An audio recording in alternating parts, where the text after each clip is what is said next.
Prolongation, du débrief à froid, du Paris Saint-Germain, champion d'Europe et meilleure équipe du continent européen, boum. Et c'est comme ça qu'on va se présenter à la Coupe du Monde des clubs. Et la Coupe du Monde des clubs, moi les gars, je suis désolé, pour moi, elle est très importante. Pourquoi? Parce que c'est la première édition. 2, parce que ça sera la plus rare des compétitions. Et on a vu globalement que quand il y avait un changement, Ligue des Nations, 5 changements, la passe sortie au gardien, toujours, on ne revient jamais en arrière. Une nouvelle compétition comme ça, il n'y a pas de raison qu'elle ne s'impose pas. Pas de raison qu'elle ne s'impose pas. Pourquoi? Parce que le Real Madrid, qui fait une saison de lose, il va vouloir la gagner, le Real Madrid. Parce que s'il faut dire en fin de saison, ah mais nous, avec Mbappé, on est champion du monde des clubs, ça change tout leur discours marketing pour l'été, pour le Ballon d'Or, pour tout ce que tu veux. Pour tout ce que tu veux. Et crois-moi bien, mon pote, il faut être le roi des cons pour pas se rendre compte que le Real Madrid, s'il la gagne, ils vont t'en faire une légende de cette coupe-là, comme si c'était le truc le plus important. Peut-être qu'ils se mettront même une étoile, eux qui n'en ont pas. Tu vois? Parce que une fois qu'elle sera à tous les 4 ans, au bout de 7-8 éditions, tu commenceras à avoir un palmarès, et là tu te diras que c'est quand même que des gros qui la gagnent, parce qu'il faut y être qualifié déjà. Voilà, et que comme elle est rare, elle est plus prestigieuse. Forcément, comme toujours. C'est parce qu'il n'y a pas un sac Hermès dans tous les rayons de chez Carrefour qui vaut si cher, les mecs. Hein, ça, c'est la base.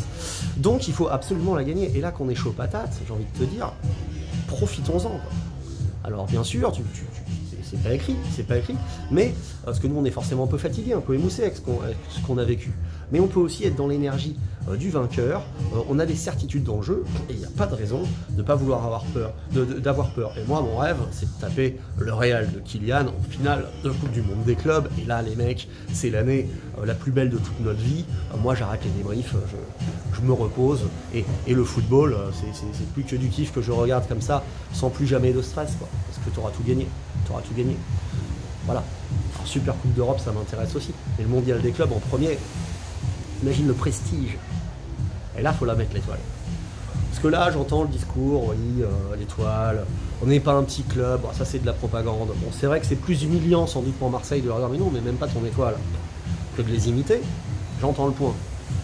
Mais bon, on a gagné 10 championnats, on l'a pas mis, on gagne une Coupe d'Europe, on l'a pas mis. On va la mettre quand, nous, l'étoile? Je suis là. Tu regardes les blasons des autres équipes, l'Inter ils en ont 2, le Bayern ils en ont 3 ou 4, je sais plus, au-dessus du maillot, il y a quand même pas mal de trucs. Donc il n'y a que le Real Madrid qui s'en met pas, à part que les gens en Coupe d'Europe, ils en mettent des petits. Sur le fanion. Bon, ils en ont 16 évidemment, c'est un truc de riche. Commence pas à te le raconter, le PSG, on a un club immense, nous on vise les 15-16 Ligues Champions en 20 ans, et du coup on n'a pas la place pour ce genre de snobisme-là, mais nous, les supporters, ça nous intéresse d'avoir une étoile. Comme moi je suis très fier d'avoir mon maillot des Bleus, avec mes 2 étoiles, je suis fier de champion du monde, voilà. Donc bon, si tu la mets pour la Coupe du Monde des clubs, je valide l'idée. Sinon, je trouve ça un peu dommage qu'elle soit pas au moins sur les écharpes ou sur les machins, parce que je m'en rappelle de Nasser qui a pris le micro et qui a dit maintenant l'étoile elle est sur le logo, les mecs. Bon, elle est où? Elle est pas sur le logo. Parce que tu as déjà fait les maillots, c'est du bullshit ça. Bon. Donc, moi je veux l'étoile. Voilà. Alors je veux l'étoile par la plus grande des manières, en gagnant la Coupe du Monde des clubs. Comme ça, tout le monde est d'accord, il n'y a pas d'hommage aux Marseillais ou je sais pas quoi. Boum, boum, boum. Et là, tu es les plus forts. Il faut être les plus forts. Il faut rentrer dans cette nouvelle ère qui est le Paris Saint-Germain. Top 10 monde ever, forever. Parce qu'après, il y a des saisons où tu as moins de réussite, où ton gardien, il fait pas l'arrêt incroyable. Toi, là, on a eu de la chance cette année, ça tournait pour nous, tu vois. Martinez qui se trouve là, à Villa Park au début sur le premier machin, le gardien de Gérone, je t'ai déjà dit, il y a eu plein de moments où on a eu la réussite, y compris en finale, où tu détruis un Inter de Milan médusé en leur mettant 2 buts en 20 minutes, 5-0 sur le match, on en mettre 8 ou 9, parce que tu étais habité par un état de grâce avec ce maillot magique, je te dis, l'armure de Pégase, qu'il faudra réutiliser. Ça doit devenir un maillot third que de temps en temps tu sens en rouge, en blanc ou en bleu, comme ça. Parce qu'il est mythique, il est mythique maintenant, tu vois. C'est le maillot des héros, voilà. Voilà, le PSG, pour moi c'est ça qui est important tout de suite. J'ai hâte de voir aussi le recrutement qu'on va faire. Je pense qu'il ne faut pas toucher avant le mondial des clubs, ça sert à rien. Tu as une équipe qui est au point, qui se connaît, sauf blessure pour un trêve international. Mais voilà, et après pour cet été, écoutons, essayons de voir les milieux offensifs dont on nous parle, le petit Argentin, j'ai regardé des vidéos, là on a un beau touché, mais bon, la réalité de River Plate et la réalité du championnat de France, faudra voir. On connaît qu'il peut y avoir des difficultés. S'il vient que cet hiver, c'est très bien. Peut-être qu'entre temps, on peut prendre celui le Serbe aussi, Maximovic, pour en avoir 2 en concurrence. Comme ça, tu vois lequel s'impose ou pas. et puis l'autre tu le garderas pas, l'autre celui-là tu le garderas. Derrière, j'ai entendu la piste de l'Ukrainien, c'est une piste d'un Espagnol, d'un Équatorien, d'un Italien. En tout cas, on est tous d'accord qu'il faut une doublure à Marquinhos, Hakimi, idéalement le même joueur qui peut jouer les deux postes. Parce que je pense d'en avoir deux dans la rotation, un central et un arrière droit, ça fait beaucoup. Donc idéalement, si le mec il fait les deux, il va avoir beaucoup plus de temps de jeu.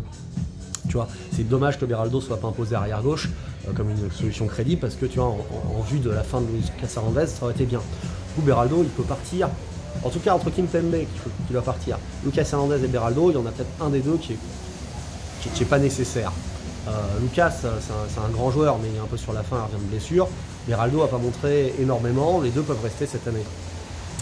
Voilà. Et sinon, au milieu de terrain, peut-être que tu peux rajouter un joueur, mais j'ai envie de te dire, tu as déjà Zahir Emery et Mayulu qui sont là, et en plus, c'est sans doute le poste où on fournit le plus notre propre sorte de formation. Donc si tu t'arrêtes au recrutement du milieu offensif et de l'arrière polyvalent, si personne ne part dans les 15 qui faisaient l'ossature de cette équipe, je pense que le recrutement peut s'arrêter là.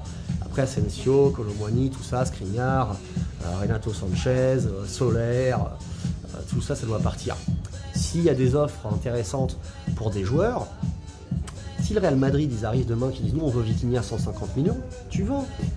S'ils arrivent et qu'ils disent on veut Vitinha à 60 millions, tu leur fais ouvre bien ton cul, on va souffler dedans. Tu vois, voilà, ça dépend un petit peu de ce qui arrive sur la table. Il ne faut plus avoir cette politique de petit club peureux de se faire voler sa pépite. Maintenant, tu as un grand club, les joueurs voudront venir chez toi. Si les mecs payent le bon prix, pas de problème. Mais ils payent le bon prix, c'est tout. Voilà. Donc Vitinha, c'est 150, Joao Neves, c'est 120, Désiré Doué, c'est 200. Et j'ai envie de te dire, c'est même 223. On va mettre juste au-dessus de Neymar et de l'effacer les tablettes. Parce qu'aujourd'hui, il a un contrat de 4 ans ou 5 ans, il a 19-20 ans. Avec Yamal, c'est les joueurs les plus chers, c'est normal. Donc voilà, les Parisiens, j'ai hâte de vous revoir pour la Coupe du Monde des clubs. Je ne sais pas si on fera un petit débrief de la Ligue des Nations ou pas, ça dépend un peu du match. Parce que bon, la demi-finale contre l'Espagne, j'en attends pas grand-chose, je pense que cette Espagne est bien plus forte que les Français. Même si ça m'intéresse de voir ce que Deschamps va refaire de ces joueurs du PSG. Et après la finale, on verrait tout ça. Mais là, ce qui m'intéresse, c'est la Coupe du Monde des clubs. Et une fois qu'on aura ça, qu'on va la vivre ensemble, ça va être quand même sympa de se faire une petite Coupe du Monde cet été, en allant voir du football qu'on voit jamais, le football américain, le football d'Amérique du Sud. Moi, je suis content de jouer Botafogo, de jouer Seattle, ça change un peu, c'est quand même vachement plus sympa que les matchs amicaux qu'on se fait d'habitude l'été. Voilà, et après, si tu passes ça avec l'Atlético Madrid, derrière tu auras des confrontations directes intéressantes, et il faut essayer d'être champion du monde aux États-Unis, dans un pays qui doit s'émerveiller du foot, pour leur montrer que la France en est là, quoi. C'est hyper important pour notre rayonnement international, pour le rayonnement de ce logo. Donc il faut être très conscient de ça, les gars, il faut mettre la même énergie dans la Coupe du Monde des clubs que dans la Ligue des Champions de cette année, parce que c'est le nouveau trophée très important, et il ne faut pas laisser un autre club dire c'est nous les champions du monde, le PSG champion d'Europe, on s'en bat les couilles. Non, non, non, non, tu t'en bats pas les couilles. On va faire le doublé, les mecs, on va faire le quintuplé historique, on va tout gagner cette année. C'est ça l'objectif, on veut tout gagner, parce que cette année on est chaud, voilà. Et quand tu es chaud, tu gagnes tout quand tu as une grande équipe. C'est l'objectif, après ça se passe pas. Et on verra l'année prochaine si on arrive à garder notre sang-froid, notre calme, pour se réaffirmer comme à nouveau un demi-finaliste de la Ligue des Champions. Puis après, voilà, on verra. Je pense que cette fois j'ai tout dit pour aujourd'hui, et voilà, réagissons à tout ça au fur et à mesure que je vais les mettre en ligne, les 1, les 2 et les 3.